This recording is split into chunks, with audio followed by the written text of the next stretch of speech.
Hello everyone, and welcome to my YouTube channel called Living in Hayward, Wisconsin, where we talk about all things real estate related and also just about living in Hayward. I'm Audrey Miller. I'm the broker owner of Northwest Wisconsin Realty Team located right there in downtown Hayward, and I am a lakefront and listing specialist. And today we're going to talk a little bit about elevations, specifically as it refers to elevation to the water from a riverfront or lakefront property. You know, sometimes this can be hard to figure out when you're looking at listings online. It can kind of be vague, maybe it can be misrepresented by certain agents. But really, elevation can be a very big deal when you're a buyer. Low elevation can mean easy access to the water, but potentially more risk to damage to your shoreline. Higher elevations can lead to better views, but you might be getting a workout every weekend going up and down the stairs. And I want to talk to you a little bit about defining what is meant by low, medium, and high elevation around the Hayward area, how that's used in our real estate lingo. And also, if you're a seller or a buyer, how elevation can definitely impact the demand and the value of your property.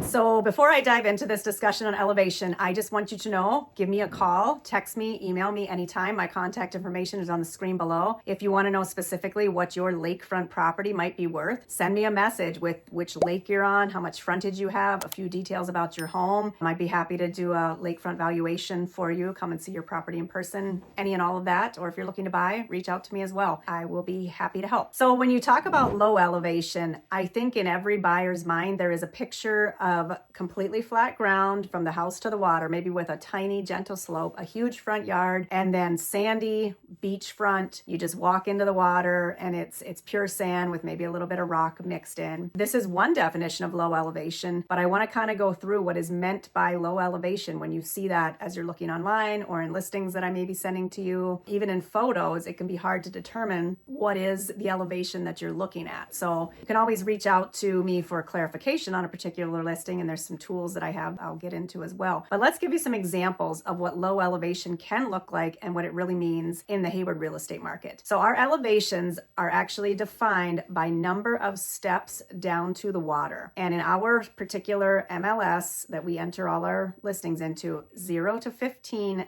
actual stair steps is low elevation. 16 to 35 stair steps is considered medium elevation, and 36 or more stair steps equals high elevation. As you can imagine, this is somewhat problematic because you could have part of your descent down to the water be a path, which then turns into stairs, making what may only have 12 or 14 stairs to the water closer to medium elevation because there's additional elevation that you're traversing just through a path or that kind of thing. The other thing that can really throw off the elevations is what height are the stairs. Not all stairs are created equal. You might have stairs that are really long and low that only are 4 inches high. Or you might have stairs that are super steep and they are 8 or 9 inches, between each stair. The typical and normal within code stair treads are 6 to 8 inches high. So with the average being around 7 inches. For the purpose of this conversation, we're going to say that the average stair is 6 inches, which would mean there's 2 stairs for every foot of elevation that you're going up or down. But again, all of these things come into play. So low elevation might look like this first picture I'm showing you. This was on Sand Lake, and this was literally just almost level the whole way out to the water. And then there was a sandy bottom frontage, it just goes yard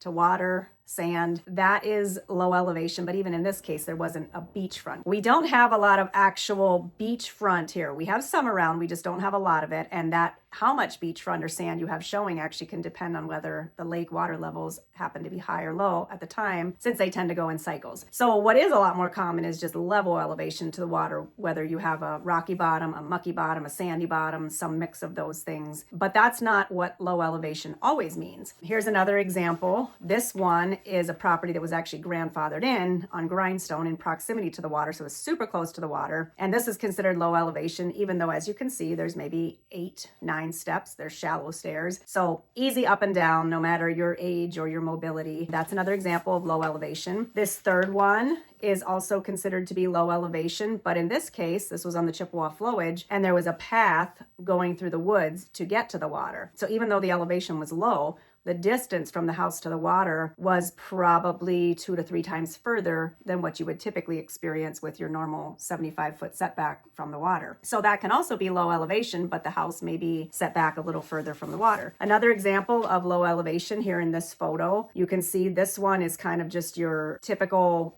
coming right out of the house, just making your way gradually down to the water with a few stairs. That's also considered to be low elevation as long as it's less than 15 stairs. And then this last one was over on the Minong flowage, one of my listings last year. And this one had a gradual little hill, probably a elevation change of 6 to 8 feet from the, when you would come out of the lower level of the house. And then you just make your way down to the water without any stairs. That's another thing to take into consideration when we're talking about elevations. Are you coming out of the lower level and then counting stairs, or do you count the stairs inside the house or to get from the lower level to the upper level? I can tell you that when we're counting this as agents, we are not counting the set of stairs that goes from the lower level of the house to the upper level of the house, whether those are interior or exterior. So that is one other flight of stairs that would be taken into consideration when you're counting how many stairs or really how much climbing you have to do to get to the water. So now let's talk about medium elevation. A lot of buyers are good with medium elevation. I will say, I don't think I've ever had a buyer call me and say, we only want high elevation. We don't want low elevation. I don't think that's ever happened, but I have had many buyers who say we only want low elevation to the water. We have elderly parents or we have little kids running around. We don't want them to be in danger of falling, that kind of thing. The pros are pretty obvious for low elevation. Easy access to the water, easy to carry things in and out to your boat, no falling hazards, that kind of thing. Probably the only potential downside to low elevation is when the ice comes into the shoreline. On low elevation, as the freeze happens and winds blow the ice into the shoreline, it can cause quite a bit of shoreline damage that needs to be fixed. When you have medium or high elevation, that damage could still happen, but it doesn't matter too much to the aesthetics of your property. You just have to push that shelf back down at the spot where maybe your stairs go down or where you access your dock. So that can be an issue depending on which side of the lake you're on, which way the winds are blowing, and that sort of thing. But typically, the low elevation does garner the highest prices and does have the highest buyer pool who is interested. But we have elevations of all kinds in our area, so it's not everything is saleable, but you have to keep in mind whether you're a buyer or a seller, but especially as a seller, that your elevation may have a slight impact on price. When I looked up for 2025, all of the lakefront sales in Sawyer County, the majority, I would say 50 to 60% of them were marked as low elevation. Another 30 to 40% were marked as medium elevation. And then the final 10 to 15% were high elevation. And there was a differential in price between the different elevations in the average sale price. It was relatively minimal, but part of it is that your buyer pool is also smaller. So it may just take slightly longer to sell, given that there are some buyers who will be ruled out by the higher elevation. So medium elevation is the 16 to 35 steps. Again, this likely doesn't count any stairs inside the house or getting from lower level to higher level. And it makes a big difference if this house is on the lower end of medium or the higher end of medium in terms of this elevation. So here's some examples that you can look through of what is considered medium elevation. This first one here is on Ham Lake. This was one of my listings last year. This one probably had a one really long flight of stairs and then another small flight. So it might have been in that 20 to 25 steps up to the house, but then there was another set of stairs going from the lower level to the main level. And that one also had stairs coming in the back of the house. So where you parked, you had a set of stairs to get into the house. So a lot of stairs at that property. This next one was also considered medium elevation, but this one was on the lower end of medium and had a nice sitting area partway down to the water. So that can make a big difference. This next example was on the river, Chippewa River. And as you can see, this has a number of stairs, but these stairs were less high, each one, so they were more gradual. And there was a long flight and then another long flight, but it still was a medium elevation